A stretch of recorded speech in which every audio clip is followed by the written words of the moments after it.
Hey, what's going on, you guys? Thanks for being on time. Really appreciate you guys.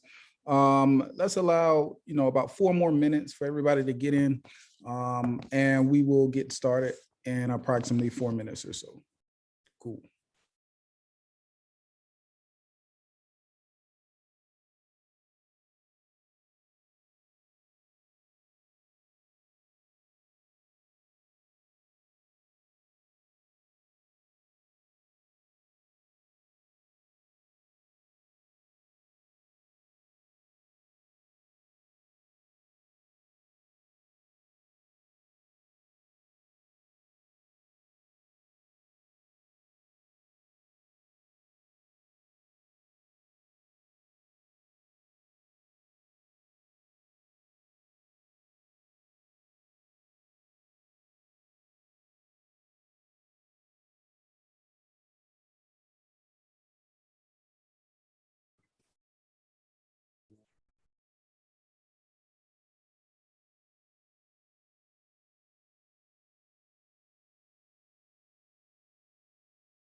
All right, for those of you who are just coming in, I was just saying that we will get started in approximately 3 minutes or so, just giving a few more people time to get in.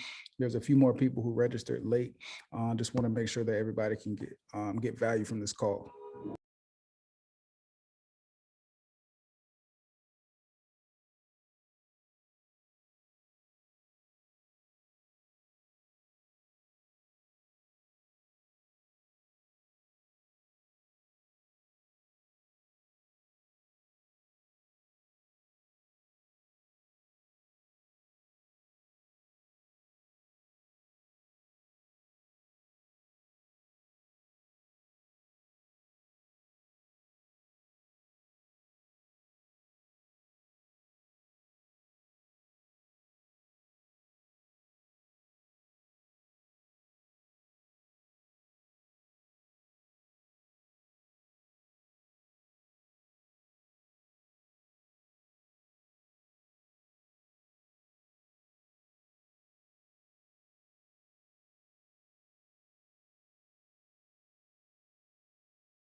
All right. So we can get started.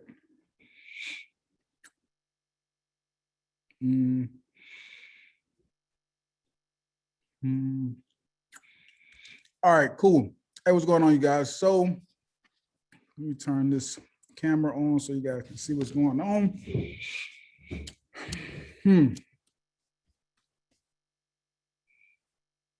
All right. All right, so what's up, y'all? Did my mic's not on. Hold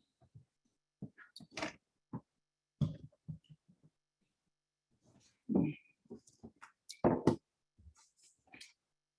All right, cool.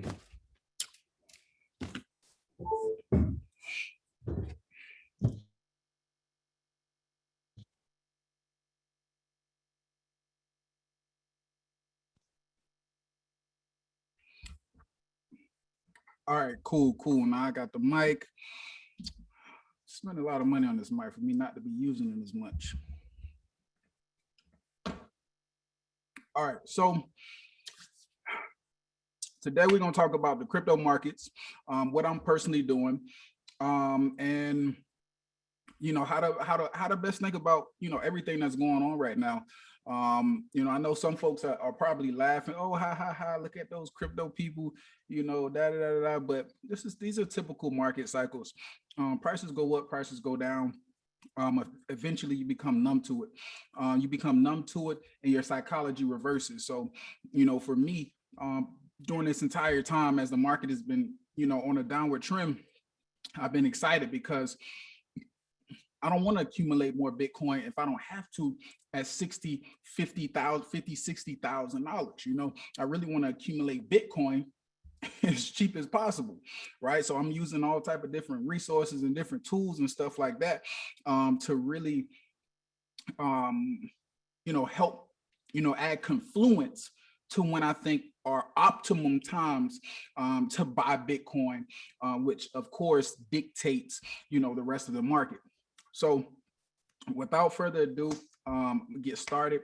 But that's what you guys can expect to some information as far as how to navigate this market, how I'm navigating this market, some coins I'm looking at, as well as some strategies that I'm using right now to accumulate more coins during these times, because to me, this is the best time to start accumulating. There are certain strategies that you want to use during this time. There's some really interesting things going on inside of crypto that I want to bring to your attention so you guys can, kind of have,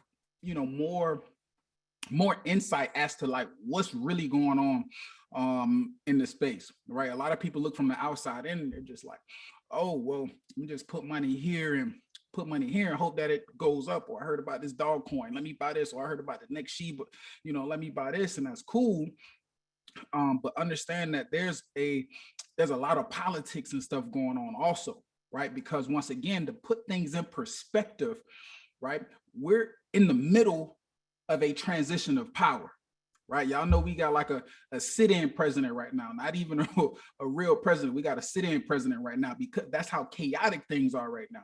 Nobody knows what's going on. So while that transition of power is happening, it's important that we understand that that's what's happening and we align ourselves with the folks who are likely going to win, right? Notice how politicians are, we've seen news articles and things like that, politicians are, accepting their pay in Bitcoin, right? They don't care about crypto. They don't care about Bitcoin. They really don't care. Most of them don't care, right? But what they do care about is votes. And what they recognize that the people who are on the rise to become the new leaders of the world, right? Most of those guys are crypto players, right? Crypto is constantly printing out, like more billionaires than any other industry, right? I just saw an article, new richest man in China or something like that, was worth more than, he was worth some crazy amount of money, right? The guy who started Binance, he was worth that amount of money, billionaires, multi-billionaire status, and they didn't even include his crypto holdings, right? So to me, right? When you start making that type of capital, and you're building things that really disrupt the status quo, right? You're positioning yourself to become the new world leader, or a new world leader, or a part of those new world leaders. So it's important for us to understand those dynamics and what's going on and position ourselves. So that's what the goal is, for this quick, or not quick, but we might be here for a second. Is market update. All right, so let's do a quick sentiment check, right? Before we even get to the charts, I love to just check out the sentiment. And this is a fear and greed index, you guys. For those of you who are not familiar, fear and greed index is pretty much giving you a very simple outlook on what the actual, not a very simple outlook, yeah, a very simple outlook on how people in the market are feeling, right? Y'all hear me say all the time, like, price is just a reflection of how people are feeling, right? Price is just a reflection of how people are feeling. And, you know, we constantly change the way we feel in our personal daily lives. So you can only imagine that the people who are handling money, right, on large scales or just all over the world, are going to have these fluctuations and different thoughts and different views and stuff. And that's why we see that. But oftentimes we can use these fear and greed indexes to kind of give us a heads up on if we should, a heads up on more optimum times to get in or get out of projects. Typically, like Warren Buffett says, super famous investor, hates crypto or Bitcoin, right? But very intelligent guy, says, you know, you should be fearful when others are greedy, and be greedy when others are fearful. So right now we're seeing a fear and greed. We're seeing an 11, which is extremely low, right? Last month it was 41, which was like medium. Now, you know, here we are, you know, this month we're at 11, from 41 to 11. So now, like, people are like, oh man, get me out of here, for the most part, right? It's not all the way down here, but people are definitely feeling it. People definitely agree that we definitely have a bearish tone over these last few weeks. And I'm going to give you my insight on that and what I think about that as well, as soon as we hop on the charts. But and vice versa, if this was over here in the green section, which it definitely was during the you know, when the price was up at, you know, 68,000, you know, all the way on that run up, right? And those were clear, and this would have been green, right? So very simply, we understand that that is the time to start looking at selling.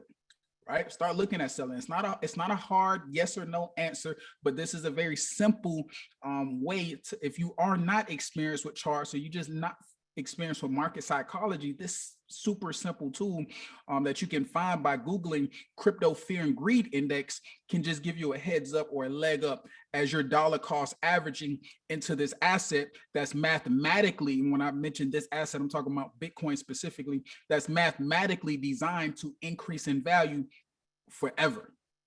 Let's not forget that. Forever. So cool. Now, when we look at, let's take a look at the overall crypto market. Let's take a look at the overall crypto market. And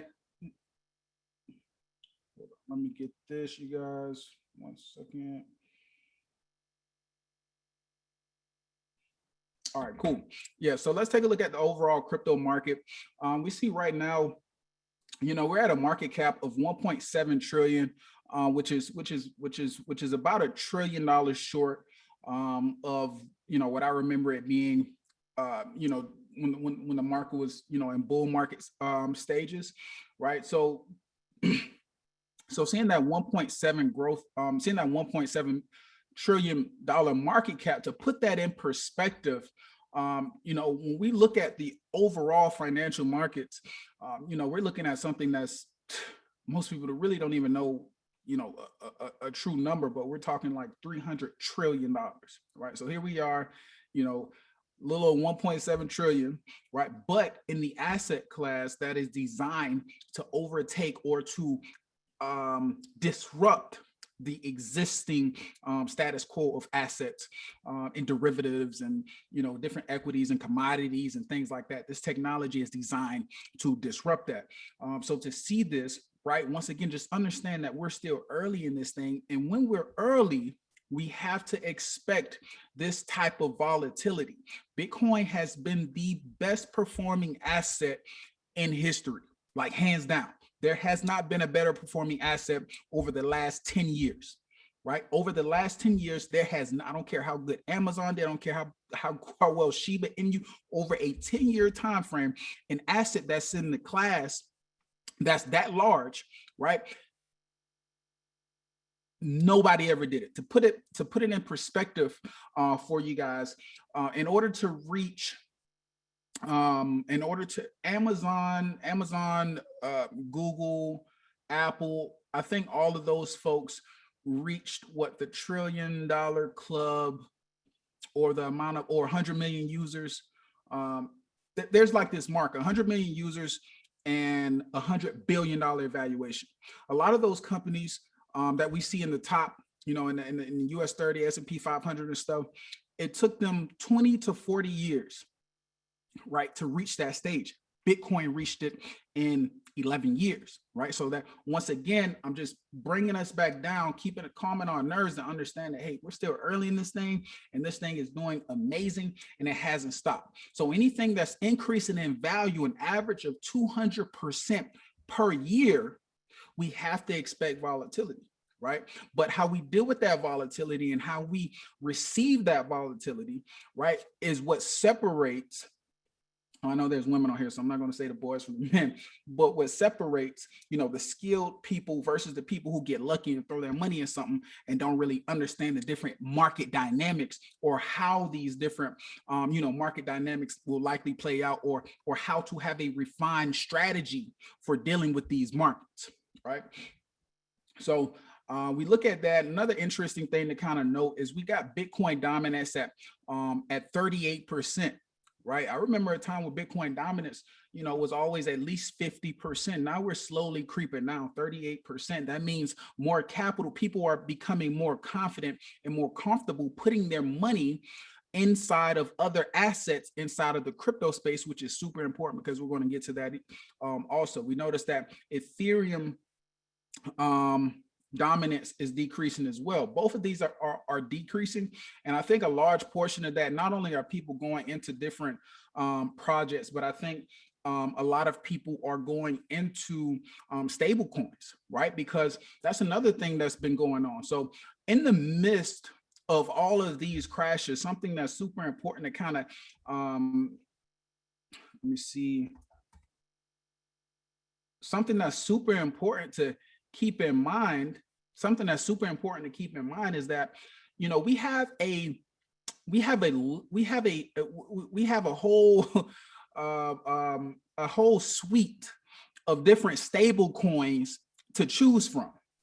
And what stable coins are is, it's a way to be in the metaverse, have your cash in the metaverse, right, in a native crypto style asset. Right. So these things are oftentimes pegged to the US dollar. So if you got $10,000 and you get into one of these stable coins, it's designed to where your $10,000 doesn't fluctuate in value. Now, the risk with these stable coins is that sometimes they may lose their peg. Right. If it's not based on a solid foundation, if it doesn't have the network effects that it needs to have, if it's partially an algorithmic stable coin that deals with a lot of mathematics in the background that helps it keep its peg, sometimes those things can have issues when the market, when a lot of pressure is put on those stable coins. But what we're seeing is the maturation of the crypto ecosystem, whereas these stable coins, a lot of these stable coins actually kept their peg, right? Notice how, you might see this right here is some random stable coin called Neutrino that I've never heard of. It's 97 cents, right? That worries investors. That worries people, because I don't want to have a large amount of capital in this thing and you're losing your peg, right? Look at this Euro Tether. This thing is $1.14. Well, that's euro, so that's a little different. But look at this. This is a stable coin that's 0.072, right? Who trusts that? Right. But the fact that we have some of the top 5 cryptos, top 6, really top 7 cryptos, because the people, top 7 stable coins like really maintain their peg for the most part. Of course, some outperformed others.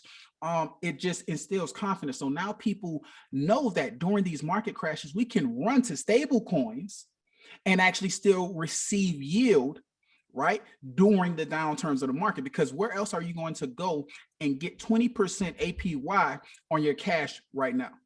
Outside of crypto, is very difficult, right? So the fact that we were able to do that while the market is crashing is something that you guys should really pay attention to.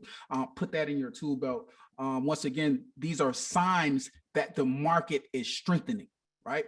Signs that the market is strengthening. So when we go to the actual Bitcoin chart, once again, we're looking at Bitcoin as a reference to the entire crypto market, because Bitcoin is the reason for the season. At the end of the day, 38% of a trillion-dollar, multi-trillion-dollar market is huge, right? Of course, it's losing. It's not losing, but other assets are slowly, gaining some of that dominance. But nonetheless, right now, Bitcoin is still king of the hill, and it pretty much dictates, because the most, and the reason why is because the larger players who really understand market dynamics and who really understand market structure and how the market psychology and understanding the importance of long-term investing, those are the people. Those people are in Bitcoin, right? People like us, we're trying to get to those levels. So we're in Bitcoin, but we're often looking at those smaller coins that have, that take much less momentum to move and push up and give us those gains that we're looking at to ultimately flow into Bitcoin, right? But most of the people who are already there, guess what? They're in Bitcoin, right? That's where the most mature money in this space is. It's inside Bitcoin. So that's why we look at Bitcoin as an indicator for the rest of the market. So here I've been showing my community this for a while, and I know a lot of the New World bankers are here now. This is one of our typical market updates. I decided to open it up to the public today, just because I know there's a lot of fear in the market and stuff. A lot of portfolios are down, so want to help as many people as I can. But this is a chart that I've been showing them for the last few weeks, and came into the new year saying that what we're seeing here is a range, and I'm going to get this out of the way. These boxes that you guys are seeing is my way of doing technical analysis. I don't use, any indicators or anything like that when I'm doing my technical analysis. I only look at ranges, right? And I mark my ranges with boxes. That's it. Most I cut my ranges in half. You'll see some moving averages. I say the most important moving average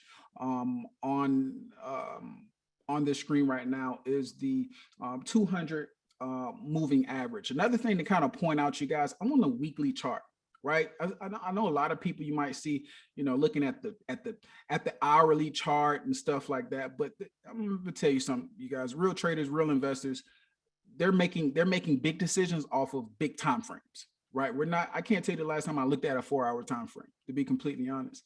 As you mature and you're investing and you're charting and you're trading, you will lean more towards larger time frames, because that means your moves are spaced out more. You got more freedom to do whatever you want, and you got more confidence in your moves. So what do these boxes mean to you, right? What do these boxes mean to me? Not to you, to me. This price action, what we're seeing here, to me, shows that we are in a range. So when Bitcoin is going up here for the first time, right, we didn't know this was a range, right? Because price shot up. Price came down. Again, we didn't really know it was a range. What solidified the range was this area, this peak point here, right? When price got rejected up here at that 68,000, that created a range. And for those of you who are new, what a range is simply sideways price action. Price isn't going up. Price isn't going consistently down. Price is simply going sideways, right? And I'm sorry, I did not mean to do all of that. All right, yeah. So price is going sideways, right? So whenever price is going sideways, that means the market is making a decision. people are making a decision, right? Sometimes they're dumping their coins, and they're just getting rid of them before the market, drops.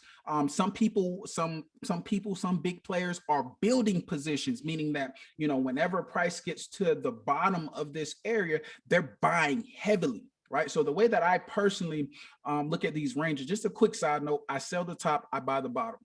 Keep it super simple. Now, what I'm gaining from this, because this is a huge range, this is a weekly range. So what I'm looking at is a lot of choppiness for the next couple to a few months at least, right? Because mind you, all of these candles are weeks. These are not days, these are not hours, these are weeks. It takes a week to form one of these candles, right? So we can expect this uncertain market behavior for a couple of months. Now, some key areas that I'm looking at to help myself, because once again, this is not financial advice. I should have started with that. This is not financial advice. I'm not qualified to give you guys financial advice or nothing like that. This is strictly what I'm personally doing, how I see the market, how I view it, and some of the moves that I'm making, and giving you background information as far as why I'm making those particular moves. And let me make sure I'm not getting anything that says you guys can't hear me or nothing, because I would hate to be doing all this talking and nobody can hear me. Okay, cool. All right. Yeah, we'll put this over here somewhere. All right. Now, so the way that I use this chart, I use this chart a few different ways, right? One of the things that I do is I swing trade, and I swing trade cycles, right? I don't swing trade days, I don't swing trade weeks. I swing trade entire cycles, right? So that cycle could last for months, that cycle could last for a year, that cycle could last for a few weeks, right? Depending on how big or large the asset is that we're dealing with. So I'm looking for very strategic entry points, but very simple, right? Like I just described my strategy to you guys. It's super simple, right? So at the bottom of a range, I'm buying. At the bottom of a range, I am buying. Once again, I validated this range here. So what does that mean? That means at the point of 28,000 for me is a nice area to dollar cost average into some long-term Bitcoin. Long-term Bitcoin, when I see massive dumps like this from all-time highs, I'm accumulating. I don't know if this is the bottom. If it gets to this area, I don't know if it's the bottom, but I'm looking at this area in preparation. This is how you trade, right? This is why technical analysis comes in handy as an investor. If we're looking to become sufficient and self-sufficient in control of our own finances and no longer trusting financial planners and bankers, we have to develop this skill. We don't have to become experts, but we have to learn technical analysis so that we can get that slight edge, right? Because that slight edge is what keeps us 1, 2, 3, 4, 10 steps ahead of the people who we are competing against in the market. And whether you like it or not, we are definitely competing against people in the market, because in order for you to win, somebody got to lose. Guess what? Somebody has to be willing to sell you some Bitcoin down here at 29,000. And to me, that's a loss, right? Let's say price gets down to retest this $20,000 breakout. Somebody has to be selling some Bitcoin, right? One man's trash is another man's treasure, right? The people who arm themselves with the best information, the most cutting edge information, the highest quality information are going to be prepared to win. By anticipating these moves, right, we increase our confidence, right, and we become less fearful, right? And we turn into snipers, right? And that's what we want to do. That's what we want to become in these markets, because ultimately, once again, I love to just put it in perspective. As the economy and the markets are changing, technology is slowly encroaching on all of the jobs and businesses and stuff that we have. And if you're a business owner, I guarantee you right now, you're feeling the stress or the strain of keeping good employees. So what does that mean? A lot of people are having to find alternative sources of income. So if you're looking to find alternative sources of income, because of the current environment, people are looking for that income that they can create without dealing with people directly, right? And in order to do that, we got to have the skill. So let's say Bitcoin comes down here, as a part of my developed skill. I'm looking at this particular price point in anticipation for the drop. In anticipation, I don't know if it's going to get to this point, but guess what I've done personally?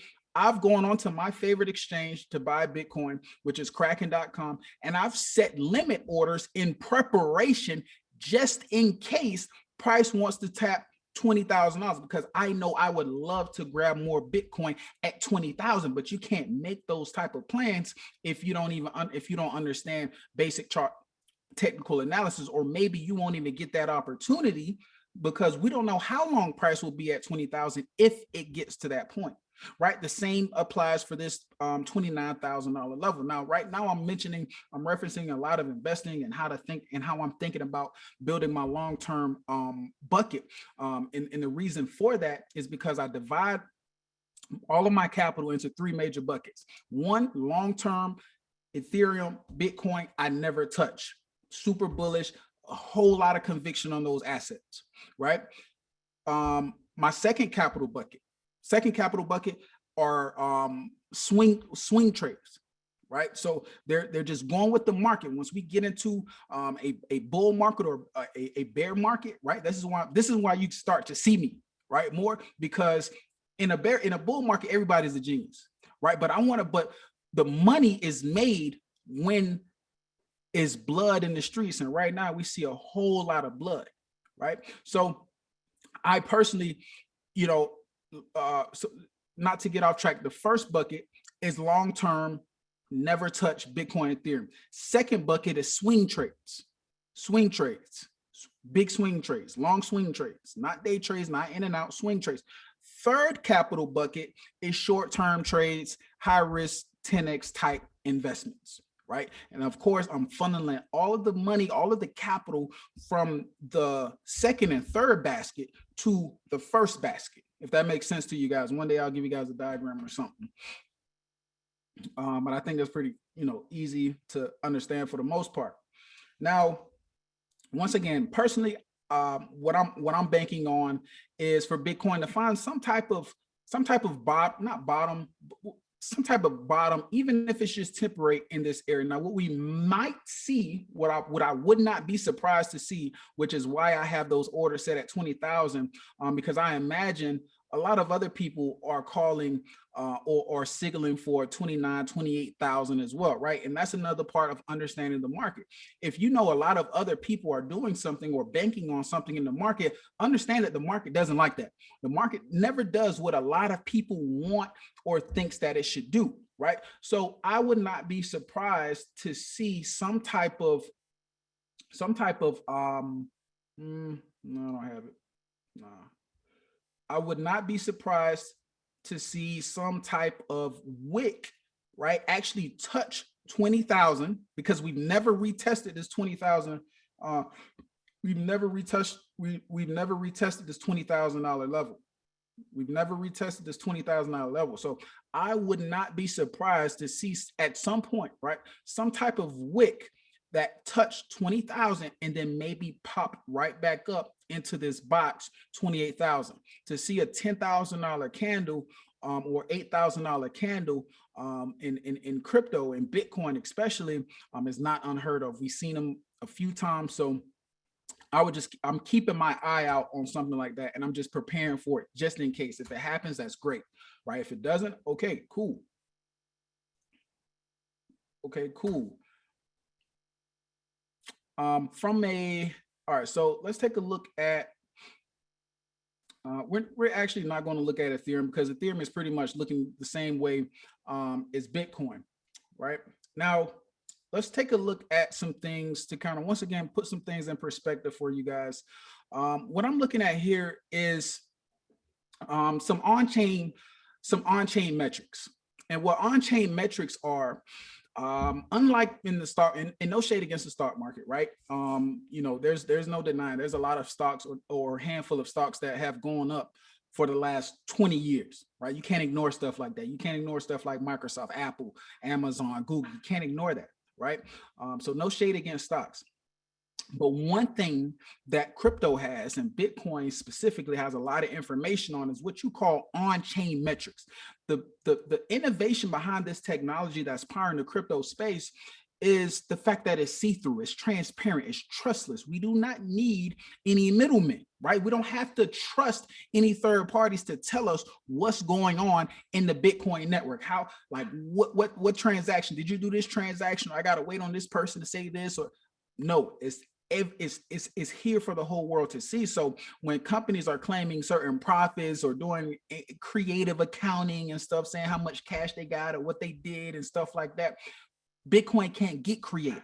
So the information that is being presented on the blockchain, if we understand how to decipher it, right, it can give us a leg up or add to some confluence that we already have, you know, in anticipation or in preparation of making whatever our next trade or investment is. So what the Pew multiple is, I'm talking about Mutal. What the Pew multiple is a diagram or a chart that represents the price at which miners are selling their Bitcoin compared to the average price, right? Or, well, the daily price at which miners are selling their Bitcoin compared to the yearly average, right? So if it's under the yearly average, we're seeing it, you know, below, right? And if it's over the yearly average, we're seeing it here in the red areas and stuff. And if it's, you know, right on pace, you know, of course, we're looking at it in the middle.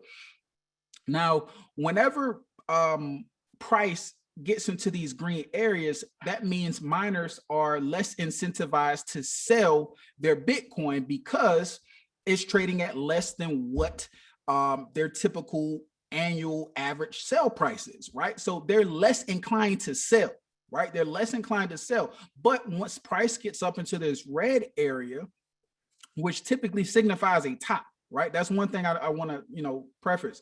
Once price gets up here in the red, it typically signifies some type of market top. So I'm prefacing this so that you guys understand that I do not think that we've reached a top in Bitcoin, right? I do not think that we've reached a top. I do think we've reached like a nice settle down period, but we've not reached a top. And these are some of the reasons why. So once again, when we see that when we see, you know, the chart up here in the red zone, that means that that miners are typically able to sell those coins for at about approximately 4 times the amount of the average yearly price, right? So what we're seeing here is we're nowhere near the red. We're nowhere near the red. We're actually all the way, you know, down here. Right, we're down here closer to the green. So if we get into the green, those are guaranteed buy areas, right? Those are guaranteed buy areas. We don't always get into the green. Notice here, we didn't get into the green, but that created a great buy opportunity that took us up into the red. We went into the green here at 3,000. We all remember $3,000 Bitcoin in actually $3,000 Bitcoin happened a couple times. Yeah, we remember 20,000. We remember 20,000, $3,000, $5,000 Bitcoin in 2020. That was the Corona crash, of course. Those are optimum times. Those were times when the price actually dipped into the green area, and those are very, very important buying times. And those times typically put you in position to create real legacy or generational wealth. So once again, I'm showing you guys this to show you that we're actually closer to a more opportune time than we are to a major blow off top, just to kind of put things in perspective for you guys. All right, so and I'm just going over the market, just going over the market and stuff before I get into some of my strategies and stuff and what I'm doing right now. All right, so when we look at this website is called DeFi Llama.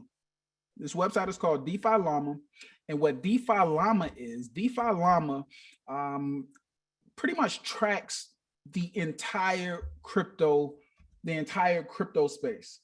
Not the entire crypto space, my apologies. It tracks the entire financial sector of the crypto space. So all of the applications or all of the products and services that are designed to disrupt that $300 trillion market are monitored on this site, DeFi Llama, right? So it shows us the total value locked.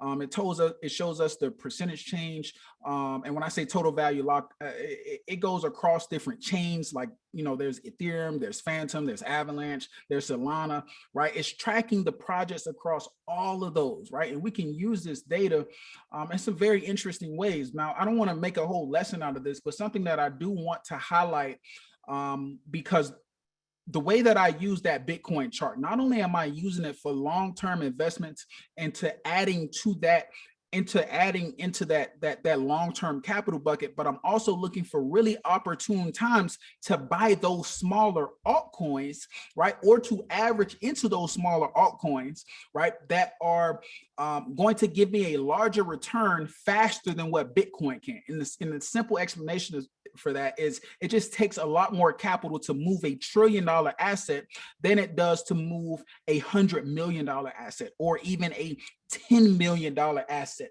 It's very easy for a $10 million asset to get to 100 million, but for that $1 trillion asset to get to, let's say, 10 trillion, it might take some work, right? It might take some work.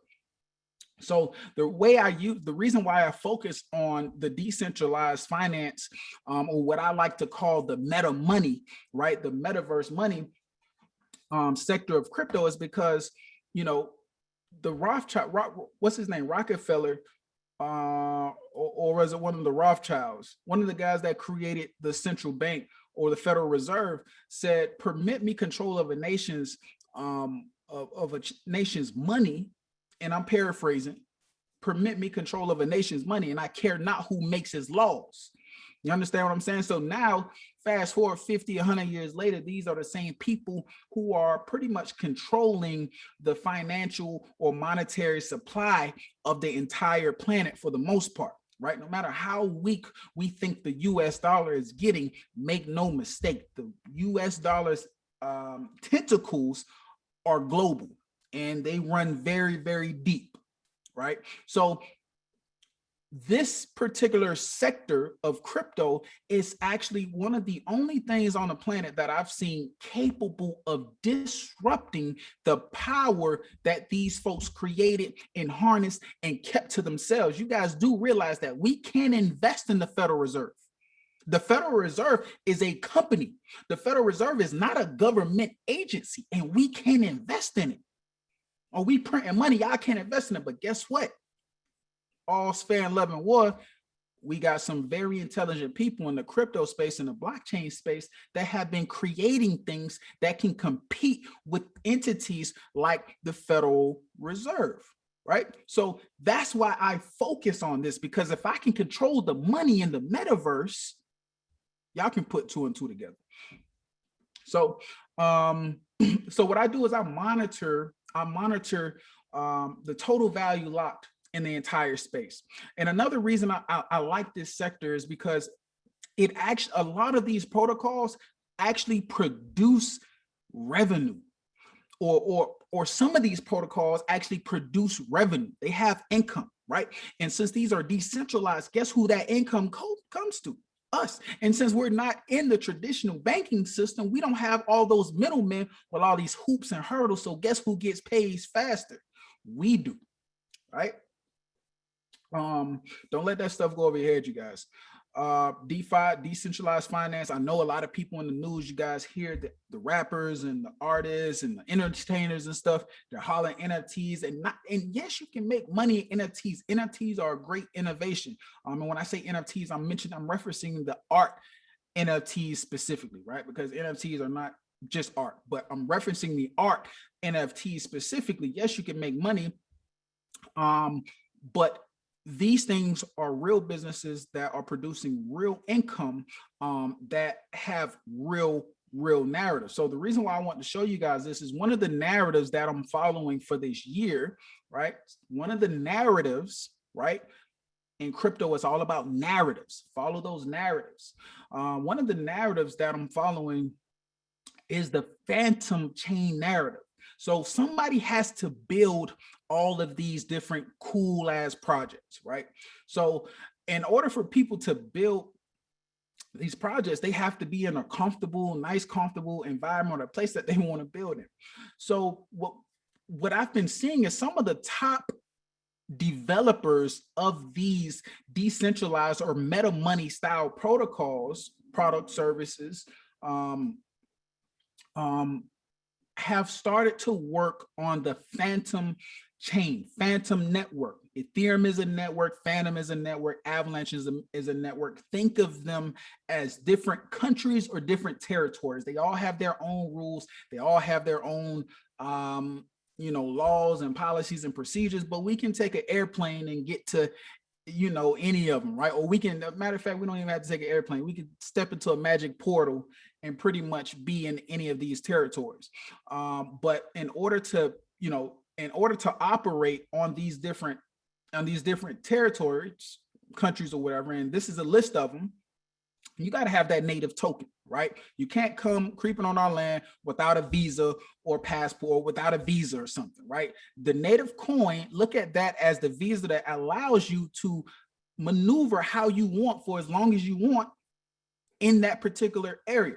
So what we're seeing is this particular network called Phantom Network is attracting a lot of developers, the people who actually build it. And the reason they're attracting a lot of developers is because some of the top developers in the whole entire, DeFi space have dedicated a lot of time and energy to building products on the Phantom Network. Developers want to build where people are actively there to use their products. They also want to build beside other prolific developers, right? In an attempt to build better relationships with them, or to in an attempt to piggyback off of some of their success. So you guys see how the snowball starts to affect, right? So one thing to kind of notice on this chart, in a 7-day change, it's all red. It's all red. This means that money was actually leaving the protocols on these chains, right? But notice we got this big ass green 59.64%. Even on the monthly, all we see is red. But notice on this particular chain, we see 181% increase. On the daily, we see 52% increase, right? In a sea of red, we find some green. So what does that mean? To me, that means that capital, and we always have to understand to follow the money. Follow the money. We put pieces, we gather all of these different pieces to help us create a strategy. We got to understand all of these different things so we understand why we are investing in certain things. The reason why people sell on candles like this is because they don't have conviction. They bought something that their friend told them to buy, or they bought something that a random person on YouTube or something told them to buy, right? And they just blindly followed them. They did not have the conviction because they didn't do the research and have the information to support their thesis. So they didn't have any thesis to start with. They didn't have a real strategy. Their strategy was just to follow. So my reason for giving you the background of my strategy and how I come to find certain information is so that I can help you, I can help equip you with the proper information to have longevity in this thing, right? Because I want us to win. I want us to be in control of the nation. I want us to be in control of the monetary supply.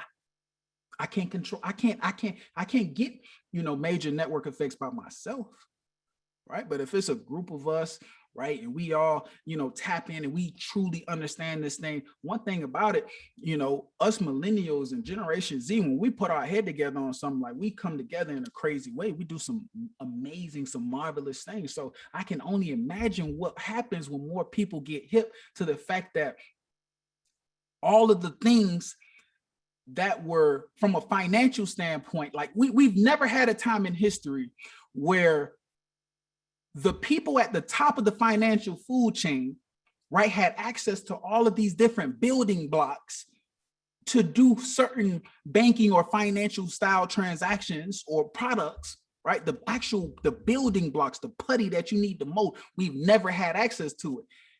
We now have access to it. And Pandora's box has been open, and we're seeing some really, really interesting things. So once again, that's my whole spiel on why I focus on this area. But yeah, so Phantom, I actually gave Phantom to the community and to the private group, to the private group of family and friends that I gave some information to at the beginning of the year. I told them that I highlighted Phantom for those same reasons that I'm highlighting them to you. And a few projects on Phantom now are in a huge competition, right? Because what's going on, to kind of put it in perspective, it's an entire free market. It's free reign. There are no regulations. So you can imagine some really interesting things start to happen when, like, Elon and Jeff Bezos can't hop on Twitter and tell you to go buy their stock. Like, they can't do that. They're under regulations, right? They can't openly say, oh yeah, Apple can't come out and say, oh yeah, Microsoft, or say, hey, all of y'all Microsoft people, y'all come over to Apple, we're gonna pay y'all to come over. It's not easy for them to do that, right? But in the decentralized finance world, it's very easy to do it because they're fluid markets. So we're seeing an extreme amount of competition, but what we're seeing right now, and the reason why I'm highlighting that is because competition breeds innovation. It's very important to understand as an investor. Competition breeds innovation. The more competition, even if it's brutal competition, people get real innovative. The more innovative we get, the better our products become, the more robust our products and services become, the more robust this industry becomes. So the competition is actually great. Now, those people who I mentioned earlier, right? So this is a part of my strategy, guys. I'm not just talking in circles, I promise you. So those people, those two developers that I mentioned earlier, who are pretty much like the lead or notable lead developers in the crypto space, they've come together to create a new project on Phantom, right? And they've done some really interesting things with what's called the tokenomics. And the tokenomics are pretty much the economics that surround a coin. So for example, the tokenomics of Bitcoin is that there's only 21 million Bitcoin, right? In order to get the Bitcoin distributed to you, you have to run a miner, Bitcoin miner, right? The more miners you got, the more Bitcoin you got a chance to get, right? So it has its own distribution schedule, right? The last Bitcoin won't be mined until year 2140 or 2141 to be exact. So that's the tokenomics, right? So each of these cryptos have their own unique tokenomics. And what these two guys have done is created a new style or an innovative style of tokenomics that is pretty much a mesh of a few different, tokenomic styles. But the really interesting thing is they've decided to give this to the public. They've decided to give the coins to the public and let the public decide how to do it. But what they did was, on this particular chain, they said, hey, the top 20 projects that have the most total value locked, the most total value lot, we're going to give you an NFT, and those will be the people who get our coins. Now, a lot of money is rushing into the Phantom ecosystem. Notice all of these projects have green. We're not seeing green anywhere else but here. But here, I mentioned this weeks ago, right? We're only seeing green here because the culture of crypto is follow the leader, and almost like a musical chairs. But if you can get the rhythm of the musical chairs, you can actually make a lot of money. Right now, you do have to be skilled, and it takes practice. It's not something you can just jump in overnight. But I'm showing you guys under the hood of what's going on how this particular DAO raised $3.5 billion in 48 hours. 3.5 billion in 48 hours. While the rest of the market crashing, these folks collected 3.5 billion. These folks, VDAO, came in 24 hours. They're down right now at 6.8 million. These folks came over in 24 hours, collected over $1 billion, right? So the money is here, but a lot of that money is sitting in coins, right? Waiting for an opportunity, stable coins, waiting for an opportunity to make those strategic buys, or they're doing what I'm about to tell you guys we're doing next. So one of my big plays for the first quarter of 2021 is to focus on the Phantom network, because they have the most momentum. Their network is fast. It does not keep you out like Ethereum does. If you want to do some transactions on Ethereum, guess what? It might cost you $50 to $250 just to swap in and out of a different coin. On Phantom, on the other hand, it costs cents. So they're attracting a lot of people who were kept out of the Ethereum races, right? So that's another reason why I'm focusing on Phantom. I believe that it's a much more open playing field, at least for the time being. Once again, I'm talking about I'm gauging it in quarters, because the markets move so fast. I can't necessarily say, hey, this is what's going to happen a whole year, but for quarters, it's definitely much more reasonable for us to make these interactions. So my strategy right now is revolved around finding different opportunities on the Phantom network, different opportunities on the Phantom network. Let me get this out. Find different opportunities on the Phantom network. So, but I'm looking, so the type of opportunities that I'm looking for on the Phantom network are opportunities to, one, start averaging into coins that I believe can do a 10x, right? So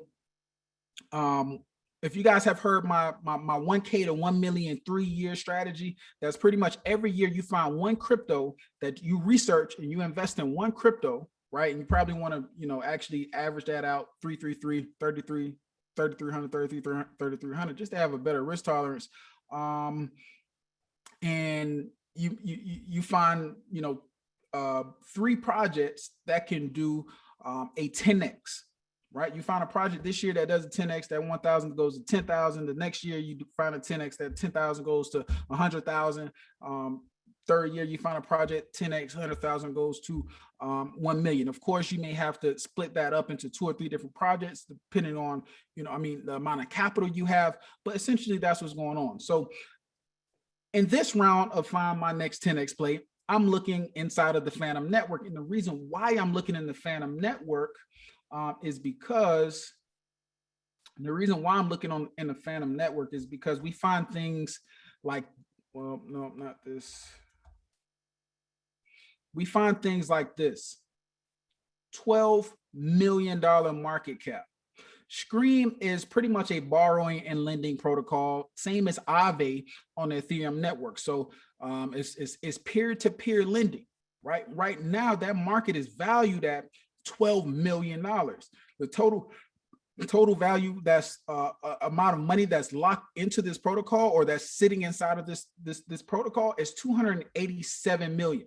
Right? So 12 million is controlling the destiny or the fate of, or how we deal with $287 million, which Of course, this capital is free to pretty much leave when they want, but nonetheless, this thing is only at 12 million. So it's easy, in my opinion, it's easier for this to go up to 120 million, which would be my 10x, than it is for me to get in a larger market cap coin, hoping that it does a 10x. So a part of my strategy, once again, is not simply, you know, just buying these things just because they're low, right? I'm doing a lot of research. There's 12,000 cryptos. I could have chosen 12,000 cryptos, but notice how I honed it in. I said, okay, I want to focus on Phantom. Boom. Not only, or not Phantom, I want to focus on the decentralized finance aspect. So what that does is that took all of the NFT stuff out of my face. That took all of the other cool cryptos and stuff out of my face. It took everything out of my face except for DeFi.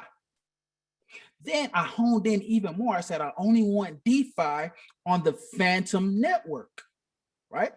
See how those skills and how having a clear vision helps you make better decisions. So now we're at a place where I'm looking at Bitcoin, because I know Bitcoin, even with, you know, all of this capital coming into the Phantom network, Bitcoin is still running the show. So I'm looking at Bitcoin and what Bitcoin is doing to help gauge good times or more optimum times to enter projects such as Scream that seem to have a solid code base, a solid community, and a good team, right?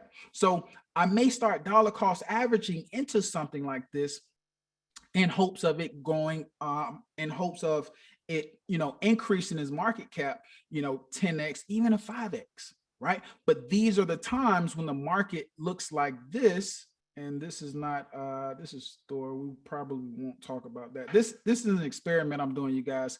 I put like 10,000 in here today. Apparently 10,000 is supposed to turn into like $10,000 a month, 100,000 a year. I don't know. I'll update y'all. All right. If I lose, it's all good. But if I win after like a month, I'm gonna tell y'all about it. All right. But anyway, back to my strategy. Right? So I'm looking for these things that have already proven to be in a good environment, to have, you know, some decent community, right? And I'm looking to buy in low areas like this. I prefer like even if you aren't a chart technician, right? You don't necessarily want to buy at the top of a big, huge green candle like that. Now, if you're looking at something with a $12 million market cap and you've done some research, even if you miss, right? Getting in down here where price is now gives you a much better risk to reward. And let me show you what I mean by risk to reward. So let's say you would have gotten up into here, your risk level would have been all the way down here, 51%, and you really don't know how far it's going to go up, right? Even if it goes up there, that's a horrible risk to reward ratio. That's gambling. You got a 1-to-1 risk to reward ratio. That means it could go either way, 50-50. Capital preservation is rule number one for you know, becoming a great investor and trader. Now, versus if I look at this, I'm looking at this like, okay, this is a better risk to reward ratio. Here's the floor here, and this is the upside. I'm looking at like a 2.5, right? That means that means my upside is twice as big as my downside, right? Actually, like 2.5 times the size of, or at least twice as, hold on, 130. Yeah, almost 2.5 the size of my downsides. That's a good risk to reward ratio. That's something that I don't mind dollar cost averaging into this area, right? But I wouldn't even know that if I don't even know what I'm looking at, if I'm looking at a chart. And I don't have to be a super chart technician to say, okay, you buy when the prices are cheap, right? So that's a part of my strategy. So I do have a few different coins that I'm looking at. Not saying I'm buying them right now. Once again, I do think Bitcoin's price has to settle down a little more. I will tell you the coins that I am buying, why I'm buying them right now, because it falls in line with my next strategy. And you can use this strategy with multiple different coins. So for example, another coin, let's go to Liquid Driver, because that's the coin that I'm going to show you guys next anyway, right? So if we look at Liquid Driver, Liquid Driver, first off, what Liquid Driver does is it pretty much allows you to earn, it guides liquidity throughout different markets and the Phantom network. And it does this through some complicated algorithms, not super complicated algorithms, but it does these through a sequence of different smart contracts that are able to be done on Phantom because of those cheap transaction fees, but it connects itself to a lot of the different players in the Phantom ecosystem. So by holding this thing, you actually open yourself up to exposure to a few different protocols, which could be good or bad, depending on if you like those assets or not. But the main thing I want to highlight is that this is one of those protocols that actually that you can produce income on. Right, you can produce income. I don't want to buy up here, but if price is down here, now I'm much more interested, because one of my biggest strategies, one of my favorite strategies, is to accumulate a coin when it's low and accumulate those coins for free. When I say accumulate, pay attention to what I'm saying. It takes money, but I'm not accumulating. I'm not just buying, right? I'm putting my money to work, and that money is now accumulating to gain more coins that I can either sell and offset any, downward pressure that I'm facing, or I can actually keep those. And when the market reverses, right? If I'm patient, when the market reverses, I just got a bunch of free tokens, right? That could possibly, if I'm doing something that's a smaller market cap, something that could possibly 5 or 10x, right? And we can see, once again, putting that in perspective, we understand that the market is changing. It's becoming more difficult to find employees. It's becoming more difficult to find jobs. So we have to put ourselves in position to where our money is constantly working for us. So that's where that Kingmaker portfolio comes in, right? We haven't gotten to it yet. That's the final piece. But that's the whole mission behind that Kingmaker protocol, to have assets that generate capital, enough cash flow to where we live off of the cash flow of these assets because they're income producing protocols, right? So Liquid Driver has some very interesting, and this is high risk, very high risk, you guys. Very high risk. Saying that out the gate. Whenever you see something that's a low market cap, where you're talking 10, 12, 15, 20 million dollars, understand, even if that thing has $100 million plus locked into it, it's still considered high risk, right? But high risk, high reward. So don't play with capital that you can't afford to lose. But if you got some capital that you can't afford to lose, this is me introducing you to some things that you can or cannot participate in. All right, so we notice here, I showed this on Instagram a little earlier today. This thing has $31 million locked into a market cap of $31 million. $232 million is currently in it, right? To me, that screams opportunity. That says, okay, well, the market is valuing this thing at 31 million, but guess what? The market, and mind you, Apple is definitely much older, but to put things in perspective, so it's not an entirely fair comparison, but to give you an example of how they do multiples in the tech industry, and these are tech, they typically do the revenue of a company and multiply it by 10 and say that that's what it's worth, right? So this thing has, we don't know how much revenue it has, but we know that it has $232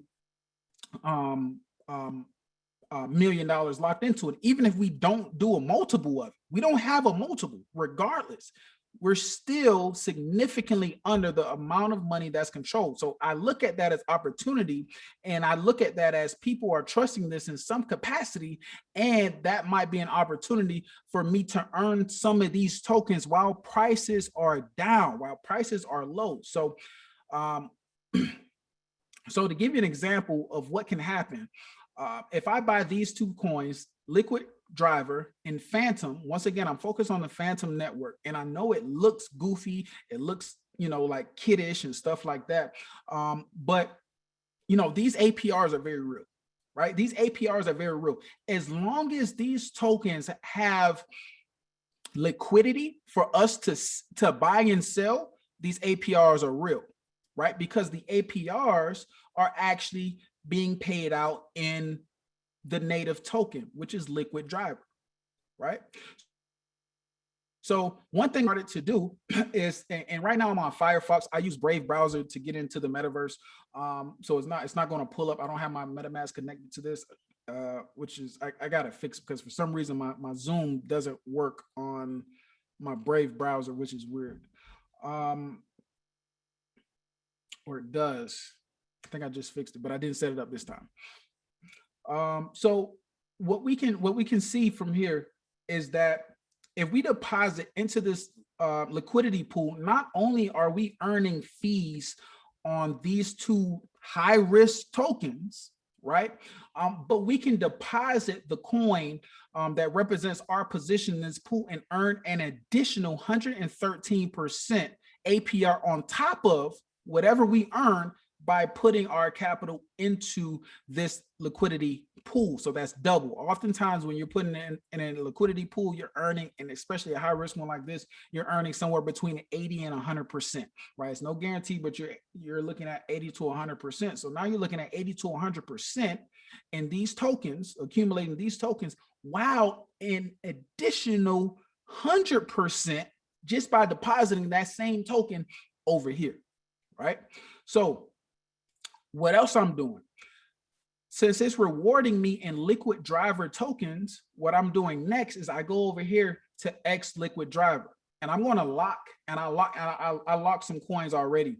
But when I earn coins from providing my liquidity provider token into this farm, right? And what this farm is doing is finding the best yield for that token. Now, how it does it in the background, there's a lot of different things going on. I don't know. I just know that a lot of people trust the protocol. The developers behind it, you know, are known, and it's high risk. But once again, we can operate with much smaller amounts of capital on this network because we can put $10 in here. We can't put $10 on Ethereum because it's going to cost us $50 just to put $10 in Ethereum, right? But once I get rewarded these Liquid Driver tokens, I come over here, right? Mind you, at this point, I'm earning somewhere approximately 200% APR, right? Not APY, APR. So then I could take those tokens and actually lock them in here, right? Those earned tokens, right? Those earned tokens, those tokens that I'm earning, I can just slowly every day or every few days put them in here, lock them, right? And the longer I lock them, if I lock them up for 2 years, guess what? I'm earning another 99% APR on top of those tokens. But the really interesting thing is I'm earning that APR in 1, 2, 3, 4, 5, 6 different tokens. And all 6 of these have their own individual communities. Most of these I actually like. I like Liquid Driver. Phantom, of course, we're operating on Phantom, so we gotta like Phantom. Spirit, I definitely like Spirit. Liquid Driver and Spirit have a really interesting relationship. It looks a lot like Curve, where you can actually vote on, you know, where you want the extra distribution of those tokens, which pool you want those to be incentivized to. So Liquid Driver is collecting all of this so that they can pretty much become the convex to the Spirit ecosystem, which is a very powerful place to be. Convex has really became the king of Curve, right? So by owning Convex, you own Curve. You have control over Curve. Liquid Driver is looking to do the same thing. So what we're seeing is that same opportunity that has already proven to be successful. We're seeing it manifest in a form that allows the smaller guys to get in, right? So once again, when prices are low, we need to look at opportunities like this. Prices drop, but we're still looking at 99% APR. prices drop, but we're still looking at 113% APR, right? So, and it definitely gets, the rabbit hole definitely gets deeper and deeper, because some of that in spirit, that lend spirit that you earn, you can actually come and connect your wallet, and you're actually earning, by holding the lend spirit, you're actually earning fees from an entirely different platform that I mentioned has a interesting relationship with this. So you're earning fees from that exchange. So that's equivalent to having some Coinbase stock and earning fees from the transactions that happen on Coinbase. Right? That's the significance of what I'm showing you. I know it looks crazy because they got this ghost with pirates and all this stuff, but trust me, the technology behind these things, you gotta be intelligent to put these things together. I don't know how to put it together. I'm not the smartest person in the room, but I'm not the dumbest person either. And when it comes to stuff like this, I literally have no idea. There's some advanced mathematics behind every successful crypto ecosystem. So trust, it may look like this, but that's because the people who sit in their basement creating it, this is what they're into. So plus they want to make it friendly and stuff like that. Once again, the power is transitioning. So they're gearing their marketing, they're gearing these platforms to where it's attractive to Generation Z. It's attractive to the up and coming generations, the up and coming people who will be the new world leaders, right? They're putting it in a package that's easy for them to digest. So don't let that go over your head either. So this is a play that I'm really focused a lot on. This is one. Another play that I'm focused on a lot. Let's actually go to, once again, a lot of the stuff right now. These are high risk, but people want to know, what I'm looking at, and they want to know what I'm looking at that's not super talked about. This is what's going on. This is what it is. This is what it is. This is when you're in the trenches of crypto. Like this is this is what it takes. You got to find stuff with small market caps. You're talking about Apple has a market cap of what?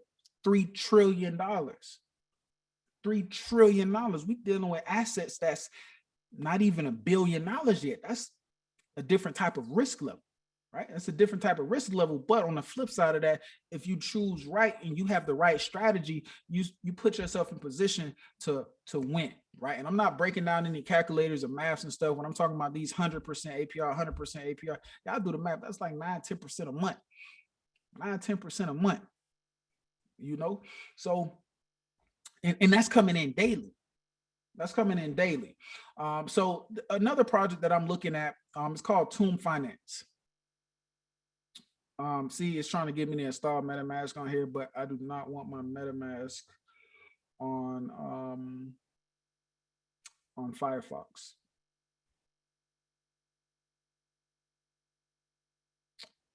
No, MetaMask. I think I hear my my DoorDash driver outside, y'all. Would y'all believe my DoorDash dude? He crashed his car delivering my food, man. I tipped him. I had no choice but to tip him good. Joker crashed his car delivering my food, man. Bless his heart. Damn. Anyway, so earlier in this conversation, I mentioned stablecoins, right? Stablecoins pretty much, are your way to keep cash in the metaverse. And the reason why you want to keep cash in the metaverse, I skipped over this part, is because in order to take advantage of the opportunities in this space, in order to take advantage of the real opportunities in this space, you got to have that cash already ready. Like you can't be trying to get money from your bank account and then go to Coinbase and then it takes 2 or 3 different steps to do that, right? And it might be a situation where you got to jump on an opportunity ASAP, right? In order to get in at a good price, right? So, plus what I find, of course, there's a different risk level for everybody. But what I find is I have much more freedom with my capital in the metaverse than I do at the real world. I got to ask my bank for certain stuff. I got to verify certain transactions. I got to do this. I got to do that. I got to answer questions. In the metaverse, my money do what I want it to do when I want it to do it. Now, of course, sometimes networks get congested and stuff like that, but that's the price of freedom. at the end of the day. That's the price of freedom, y'all. And that leads me to another thing real quick. And I'm gonna get back into Tomb as soon as I tell y'all this. Understand that, in my opinion, the crypto markets are volatile because the markets are trying to find a price for freedom. Let me repeat that. These markets are extremely volatile because the market is trying to find a price for freedom.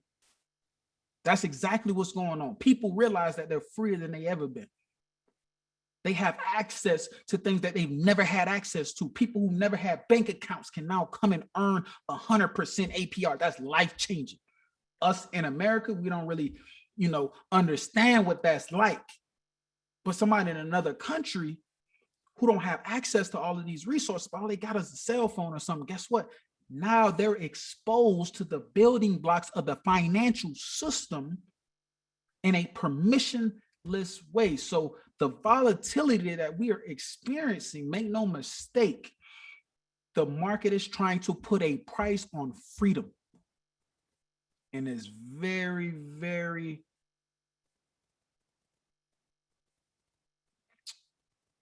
very interesting to watch.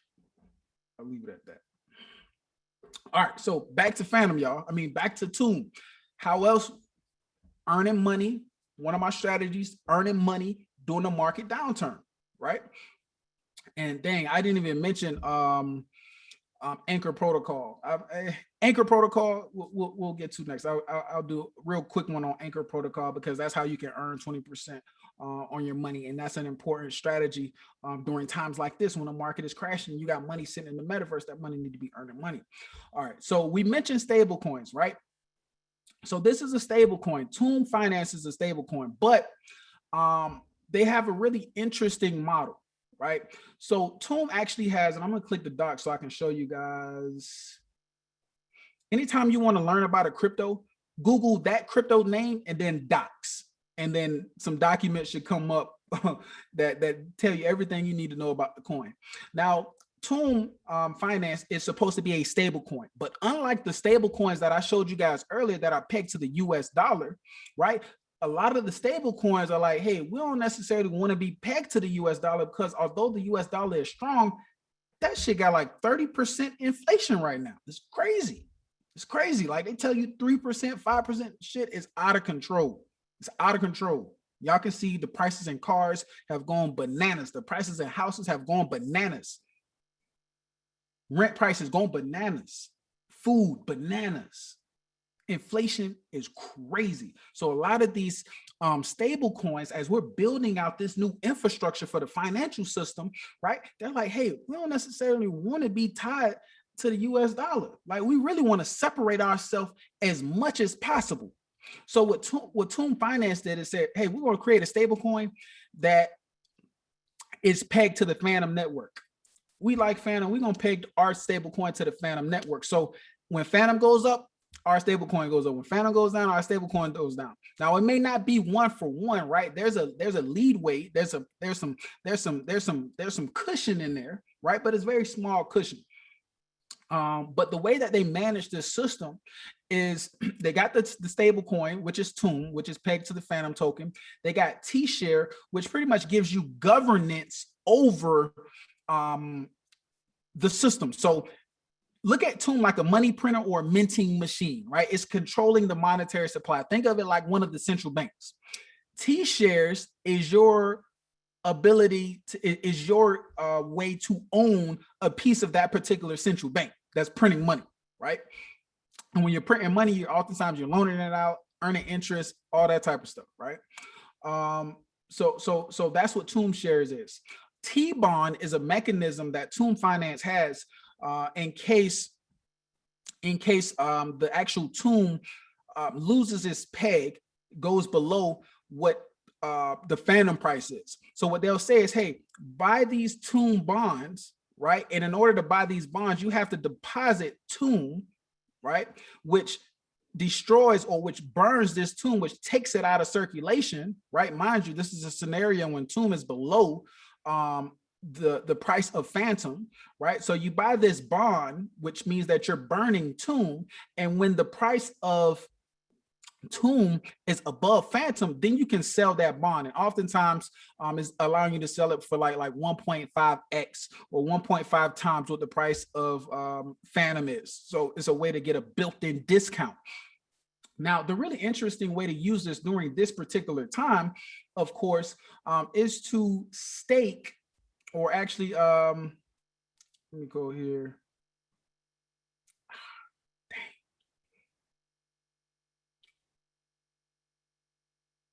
Let me see.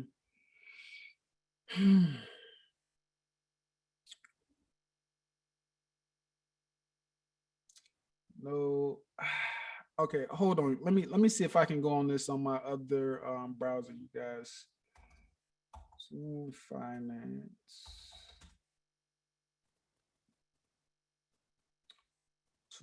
Finance. Switch networks. All right, cool. I think, all right, you guys, so I'm about to try to screen share. Screen share this. All right, so now, all right, so I got my wallet connected. Is this Brave? Yeah, I got my wallet connected. And all right, so now we're gonna go in here. It's called the cemetery, some weird stuff, of course, you guys, but once again, understand who's building these things. All right, so the way that we earn money on here is we'll provide liquidity again, which gives us fees. You provide liquidity, meaning that, hey, if somebody needs to change in and out of Tomb or Phantom, I'm willing to put some Tomb and Phantom tokens in this pool so that they can pull, you know, any amount of Tomb or Phantom that they want. They can buy or sell, right, without the price moving crazy or without waiting a long time to facilitate that order. So when I provide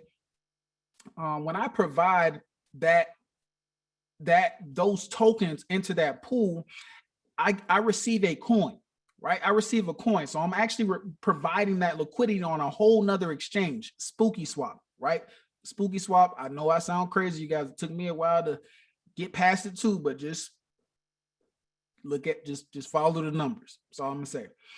So when you deposit that LP token, right, that you're earning on already, you can deposit that token here to signify to Tomb Finance, hey, I'm supporting your network. In exchange for, and look at it here, not at the bottom, it literally shows you, it says provide liquidity for Tomb and Phantom pair now on Spooky Swap. So before you can come here, you got to do this, right? So by going here to Spooky Swap, you then get an LP token. That LP token is what you deposit, and you're earning 95% APR. Right now, there's $332 million. 1, 2, 3, 1, 2, 3. $332 million locked into this thing, locked into this protocol. So that's a lot of capital, signifying that, hey, somebody likes it. Somebody's benefiting from it, right? So we provide liquidity, and we come to Tomb and says, hey, we're providing liquidity. Here's our proof. They say, hey, we're going to give you 95% APR on your LP position, but it's going to be in T-share. Mind you, T-share is the token that owns and controls Tomb Finance. You own and control how the money printer works, right? Nonetheless, we're accumulating these things during a down market, right? So that we're getting it for a cheaper price. We're probably getting more. So when the price appreciates in value, when this market cap goes from a $30 million market cap to a $100 million market cap, guess what? Those coins that we just farmed in here, guess what? We got it. Now, another thing that I want to kind of give you guys a prerequisite, like we might see these APRs, 100% APR, 90% APR, is no guarantee that these APRs are going to last for 12 months. So I like to look at it, once again, quarter at a time, because things change so quickly. If it lasts for a year, that's great. But if it don't last for a year, that's still great, because 100% APR is better than we're getting anywhere else in the traditional markets. And the added benefit of being able to operate with the smaller amount of capital that allows us to actually test the waters without losing our shirts.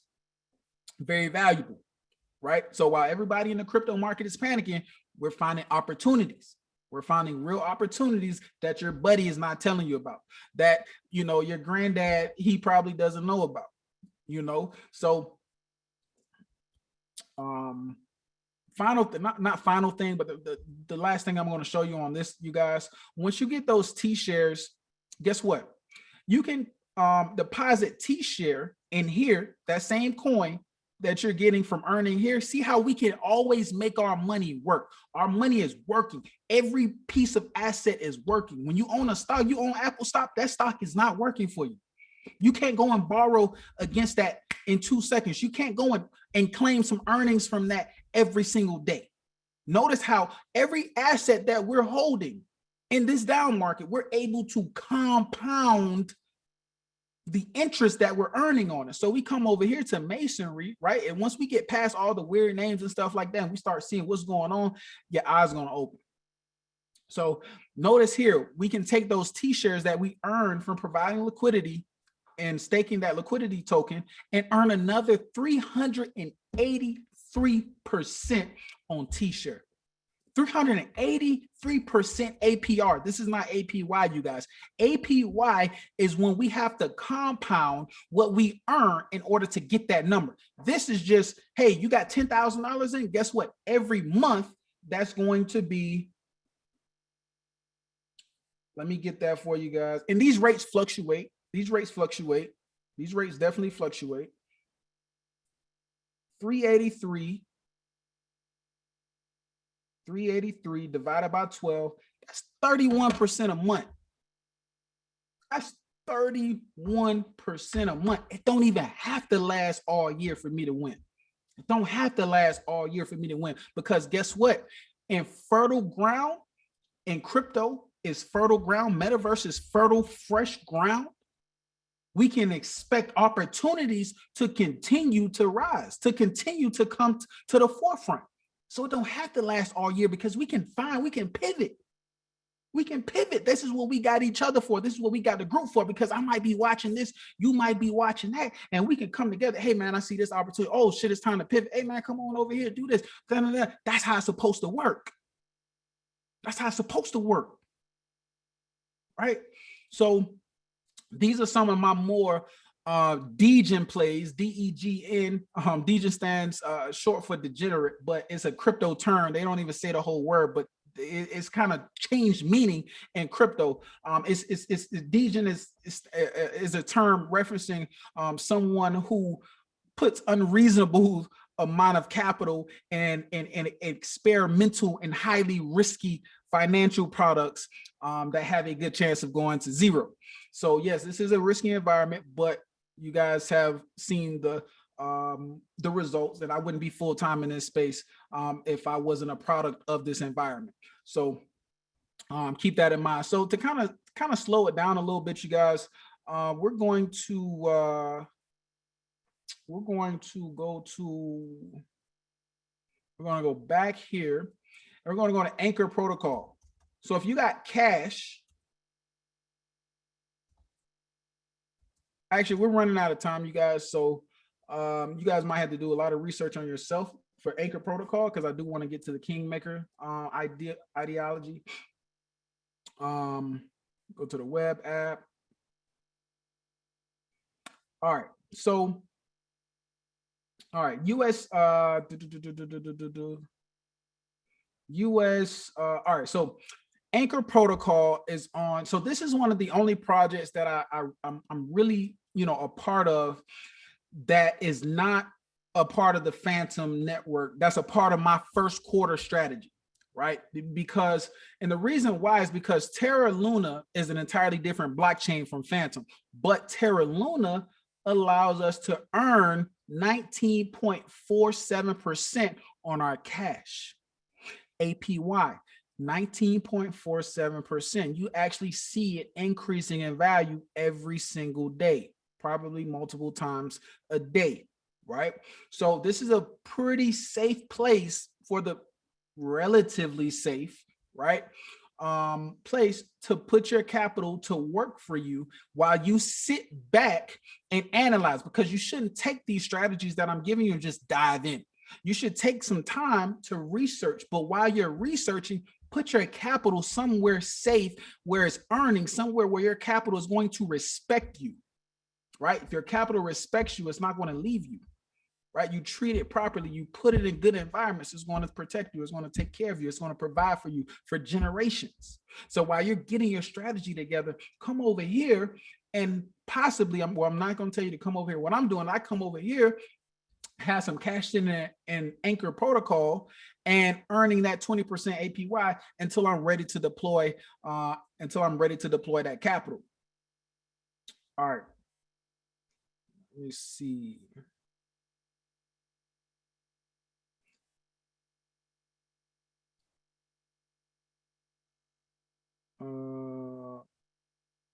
Go get my filet mignon. Nah, man, I ain't getting no filet mignon for DoorDash. Where can the replay be found? I haven't thought about that yet, you guys. Very cyber connection with having a piece of the elites plan again. All right, cool. All right, I thought we might have had some different questions. I just want to make sure I got you guys paying attention, stuff like that. All right, y'all, cool. So, all right, now let's talk about this Kingmaker portfolio, you guys. Let's talk about this Kingmaker portfolio. You guys may have heard me mention it once or twice before. I'm not sure.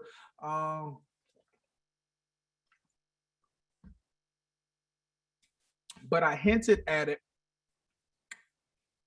I hinted at it. And before I get into this Kingmaker portfolio, understand, you guys, once again, overall, I'm super bullish on the metaverse. I'm super bullish on crypto in general. The signs that I'm seeing on chain overall, just summed up, is that a lot of the capital, a lot of the Bitcoins are leaving the exchanges. When you see the Bitcoins not on the exchange, that means they're in people's wallets and they don't plan on selling, right? They're leaving the exchange, they don't plan on selling, or they're wrapped Bitcoin somewhere on Ethereum, earning some fees or something like that, right? But they're not in the position to be sold. So overall, I'm super bullish on this asset that is supposed to increase, or that is mathematically designed to increase in value forever, and which rising tide lifts all boats. So I'm accounting for that to increase the value of all of the assets that is in that asset pool as well. So I just spoke about a strategy that's for this particular quarter, right? But in market downturns, we still have to have the big picture. We still have to have the big picture in mind as well. And my big picture, as I mentioned earlier, is having a portfolio. And mind you, I got to show y'all this. Actually, I can't not show y'all this. Having a portfolio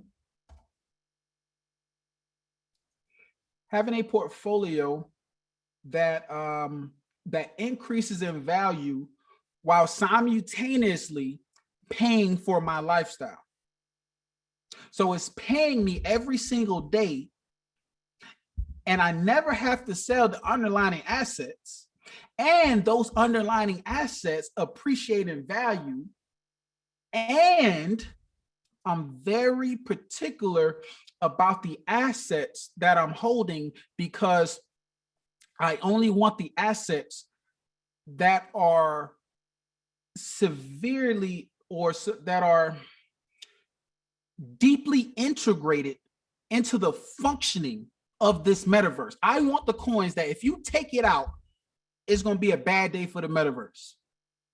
If you take it out, it's going to be a bad day for the metaverse. If you take out magic internet money, it's a bad day for the universe. I mean, for the metaverse. If you take out Ethereum, it's a bad day for the metaverse. I want to control the money, and I want to control the infrastructure. That's why I call it the Kingmaker portfolio, the Kingmaker strategy. So I've identified a couple of coins, and these coins will continue to evolve as time goes on. But I've identified a couple of coins that I believe to be critical to the infrastructure of the financial infrastructure of the metaverse, right? And one of those that has clearly stepped out above all of the others is Convex. Convex controls a protocol that pretty much swaps out money. So it's like a MoneyGram or Western Union type of thing. It's actually way more complicated than that. But it's one of those things that is so simple, well designed, it just spits out cash. Convex came and they created an entity that allowed common people, regular normal people, to come in and actually understand it and participate without the risk or without the uncertainty of locking your coins up for 4 years, right? So they came in and they said, hey, instead of locking your curve up on Curve, come over here, lock your curve up and earn 54% a year. I can't beat that. That's great. That's great. That's super great. Convex also said, you know what? We own 51+% of Curve. You know what? So guess what? We pretty much are Curve. You know, we are Curve. So if we don't want to lock in Curve, we can just hold Convex tokens. And guess what? Every week, so let's say if we locked our Convex tokens, right, we'll earn a simply 2.67%. But that's not exactly what we're going to earn, because we're going to sell our votes every 2 weeks. And when we sell those votes, it's going to give us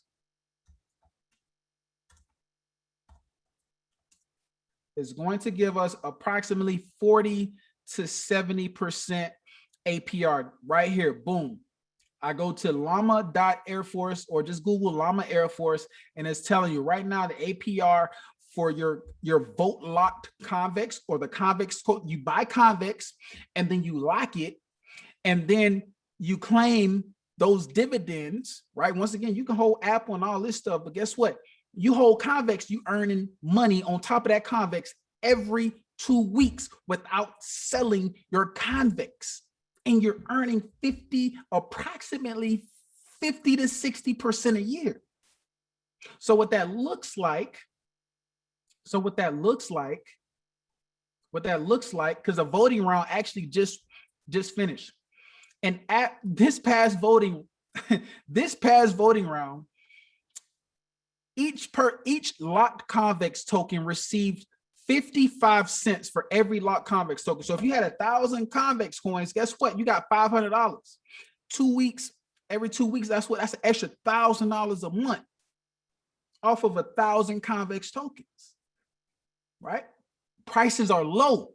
This is when we strategize, we accumulate. A lot of people ain't making money, but guess what? This is the type of stuff that ticks regardless of what's going on. It just goes. Because it's one of those cryptos that's actually producing income. It's based on an ecosystem that has a real use case and it's doing what it's supposed to do. So it's generating revenue. So this is a part of my Kingmaker portfolio because it controls the money supply in most of crypto. When people are scared in the bear market, guess what? They run to Curve. Who owns Curve? Convex. Convex is a part of my Kingmaker portfolio. Guess who else is a part of that Kingmaker portfolio? Bitcoin. Bitcoin is king. You cannot get around Bitcoin. Best performing asset on the planet past 10 years. Ethereum. Ethereum is what makes all of this possible. Of course, Ethereum is a part of my Kingmaker strategy, my Kingmaker portfolio. There's a couple coins a part of my portfolio, but I just gave y'all a few gems. I gave y'all a lot of gems tonight, actually, like for real. So do some research, make some smart decisions. Don't let it stop here, man. Like go down the rabbit hole. You know, it's a lot of innovation here. And the stock market is cool, but there's real innovation in the crypto space. A lot of the smartest, most intelligent people in the world are coming to the crypto space to lend their talents, lend their brains, and they're coming up with some really amazing things.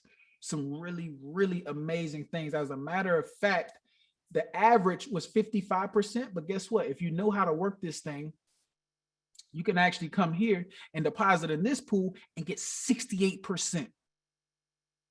That's 68% on the convex tokens you hold. So as convex is dropping, I hope convex get to $1. To be honest, I hope convex get to $1. As long as the fundamentals stay the same, I hope convex get to $1, because if it gets to $1, I'm grabbing as many as I can, because it's a kingmaker. Because owning Curve is just the first step. They're also positioning themselves. I have already got the smart contracts to own another, to own a stable coin, pretty much. Own a stable coin. So it's a lot of stuff. And with that stable coin comes fees and governance and stuff like similar things, right? So they're just looking to own all the money aspects of crypto. So if that's what they're looking to do, that means our vision, our mission is aligned. And I might as well just own that token, because y'all got way more resources than me. I can just benefit by accumulating the token and selling my votes every couple of weeks. Yeah, so let me see if I got some questions real quick. No, I don't lock as far as liquid, as far as locking my money for 2 years. So I did lock some for 2 years. Will I lock all of it for 2 years? I'm not sure yet, to be completely honest. I'm just going to see how it goes. I don't want to just, dump everything in there and lock it. I like my flexibility, so I'm not sure, but I have locked some. When is the right time to pull your money out of these things? That's where experience comes in at, man. And that's where strategy comes in at. If something critical happens to these things, then, if there's some type of change in leadership or change in, anything that's weird, I typically, kind of step back or whatever. But you can have a strategy where it's like, hey, I'm gonna accumulate this thing for the first quarter, and I'm gonna dump all my profits into Bitcoin, or I'm gonna dump all my profits into Convex. So it all depends. It all depends. All right, let's see. I got a Q&A. How do we join your group?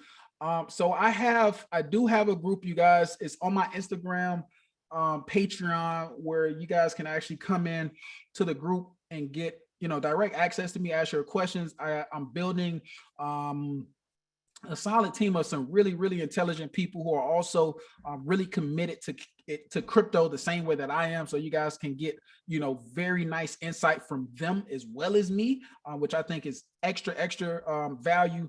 We've recently created an advanced chat, and most advanced chats are actually are had behind closed doors, and most people aren't privy to those. So in the Discord group, what we've done is we've created a channel where advanced people can have advanced conversations, but the people who are not advanced can actually view in and see those conversations. So you can see what kind of conversations are being had and what kind of ideas are being shared. You can see it, but you can't say anything, right?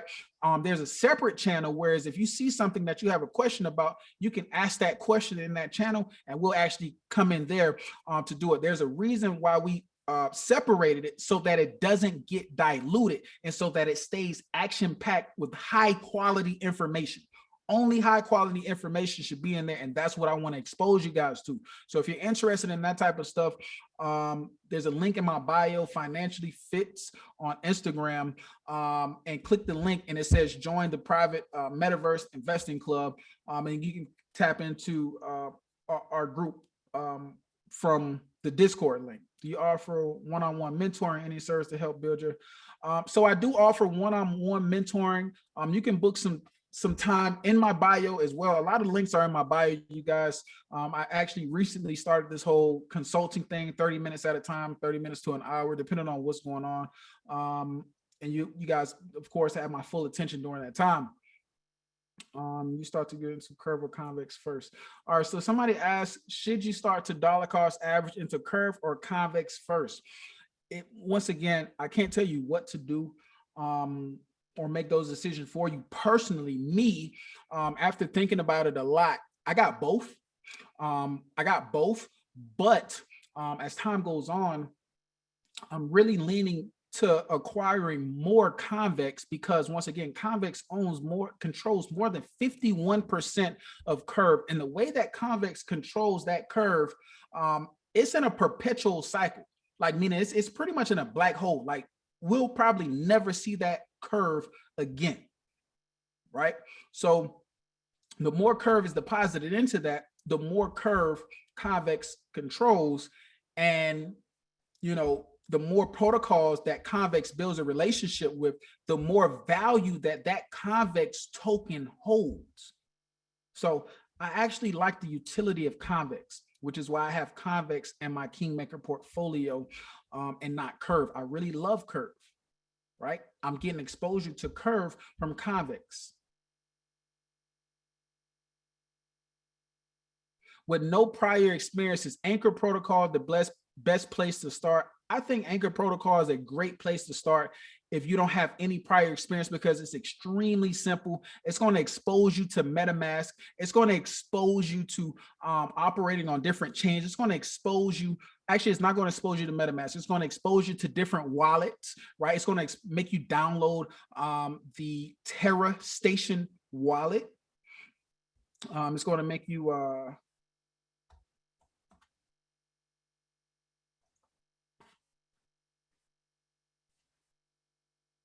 it's going to expose you to a lot of different things. So in order to get money on Terra, first you got to come down, you got to go to Terra.Money, click ecosystem, go to Terra Station, that's the wallet. From there, you want to get some UST. The simplest way is to get some UST. So what I do is I go to Coinbase or I go to crypto.com. I find a crypto that I can send cheaply. That's not Ethereum. So I like to use Avalanche. So I'll go on crypto.com, buy some Avalanche, right?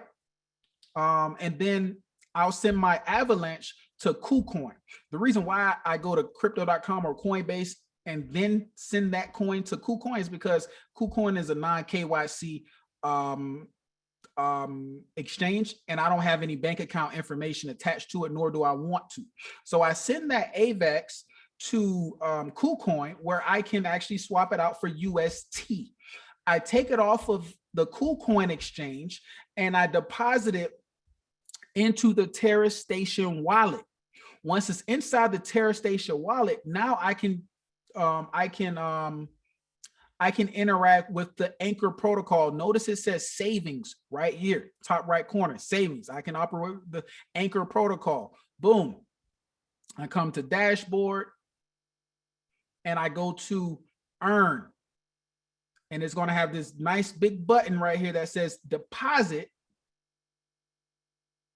That says deposit. And it got the APY right here. APY right here. And it says, this is the APY as of January 23rd, 2022.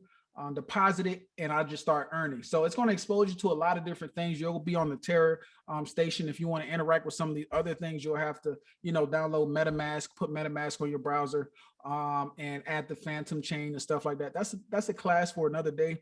But for now, once again, I just want to really share once again what's going on in the market right now, so you're not filled with fear and you have some real insight. And some real leeway to create, or not to create, some real leeway to create your own strategies, or some strategies to piggyback off from, so that when those guys on Instagram telling you, oh yeah, crypto got this and nah, you should be smiling and say, okay, well, yeah, I know some you don't know, right? Meanwhile, we accumulate and we understand what's going on. You feel me? So we're accumulating. We're not even buying. We put some capital in the right place, and we accumulate coins when the market is going down, when the market is sideways. And then we come out on top. And now when everybody tripping and all this stuff, talking about their stocks and stuff, oh, y'all did a little 12%. Shit, yeah, we have like 500% for the year or something, something crazy like that, but it's real. So do that. All right, y'all, man, that's pretty much it. That's pretty much it for today, y'all. We've been out here for like 2 hours. I